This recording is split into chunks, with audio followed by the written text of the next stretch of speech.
বারবার ককটেল বিস্ফোরিত হওয়া সেটিকে রুখে দেওয়ার জন্য প্রশাসনের কোনো জোরালো পদক্ষেপ নাই।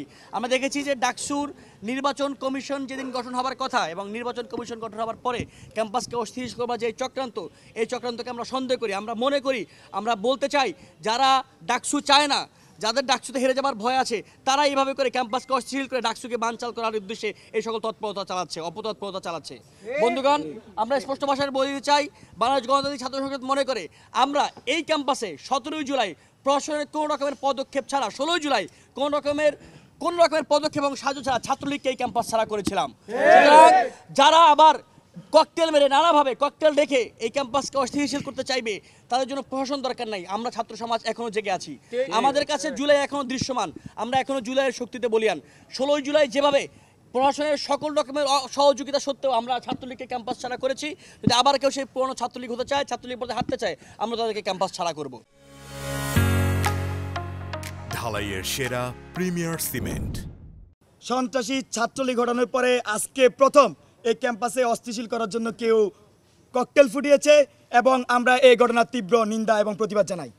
বন্ধুগণ, আমরা দেখেছি আজকে ঢাকা বিশ্ববিদ্যালয়ে আমাদের প্রত্যেকটি হলে, আপনারা জানেন 18টি হল রয়েছে, 18টি হলের প্রভোস্ট মহোদয়দেরকে নিয়ে বিশ্ববিদ্যালয় প্রশাসন যারা ডাকসু বাস্তবায়ন করতে চায় তারা আজকে একটি মিটিং ডেকেছেন এবং সেই মিটিংয়ে প্রত্যেক হল থেকে প্রায় ইতিবাচক দৃষ্টিভঙ্গি প্রতিফলিত হয়েছে এবং ঢাকা বিশ্ববিদ্যালয় প্রশাসনের সর্বোচ্চ অভিভাবক আমাদের ভিসি মহোদয় বলেছেন যে ঢাকা বিশ্ববিদ্যালয় ডাকসু করার জন্য প্রস্তুত।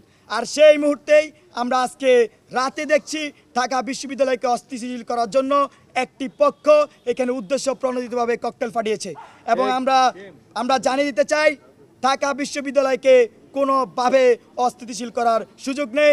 আমরা সাধারণ শিক্ষার্থীদের সাথে নিয়ে এই ক্যাম্পাসকে যে কোনো মূল্যে আমরা নিরাপদ রাখবো। বন্ধু, উল্লেখ্য, আমরা ক্যাম্পাসে যখন ছাত্র সংগঠনগুলো এখানে আমরা প্রশাসনের সাথে বসেছি, নিজেরা মত বিনিময় করেছি, আমরা দেখেছি এর মধ্যে অনেকের মধ্যে ডাকসু যাতে না হয়, ডাকসু যাতে দেরিতে হয়, ডাকসু যাতে পিছানো হয়, এটা নিয়ে তাদের মধ্যে এক ধরনের আমরা দেখেছি তারা এটা নিয়ে গুটিবাজি করছে। আমরা এই ধরনের গুটিবাজি রুখে দেওয়ার জন্য সাধারণ শিক্ষার্থীদের সাথে নিয়ে বাংলাদেশ গণতান্ত্রিক ছাত্র সংসদ সর্বদা প্রস্তুত থাকবে। বন্ধুগণ, এখানে যারা আজকে ককটেল ফাটিয়েছে বা যারা ক্যাম্পাসকে অস্থিতিশীল করতে চায়, যারা ডাকসুকে বিলম্বিত করতে চায়, যারা এই ক্যাম্পাসকে প্রশ্নবিদ্ধ করতে চায়, গণঅভ্যুত্থান পরবর্তী সময়ে এখানে সন্ত্রাস করতে চায়, ছাত্রলীগ স্টাইলে এখানে সন্ত্রাসের রাজত্ব কায়েম করতে চায়, তাদেরকে আজকে উচ্চ কণ্ঠে হুঁশিয়ারি করে দিতে চাই, এখানে ছাত্রলীগদেরকে হটাইতে আমাদের 15 আর 16 জুলাই লেগেছে। সো আপনাদেরকে হটাইতে, যারাই ছাত্রলীগটা হটাইছে, এটাই আসলে একদিনের সময় লাগবে না। ছাত্রলীগ 15 বছর রাজত্ব করার পরে তাকে সরাতে এই ক্যাম্পাসের প্রলোভন যদি সিদ্ধান্ত নিয়েছে মাত্র 2 দিন লাগছে। তো এখানে যারাই ডাকসুকে যে অংশে বানচাল করতে চায় তাদেরকে আমরা স্পষ্ট বার্তা, আপনারা এই ভুল করবেন না। ঢাকা বিশ্ববিদ্যালয়ের শিক্ষার্থীরা আপনাদেরকে ছাড় দিবে না।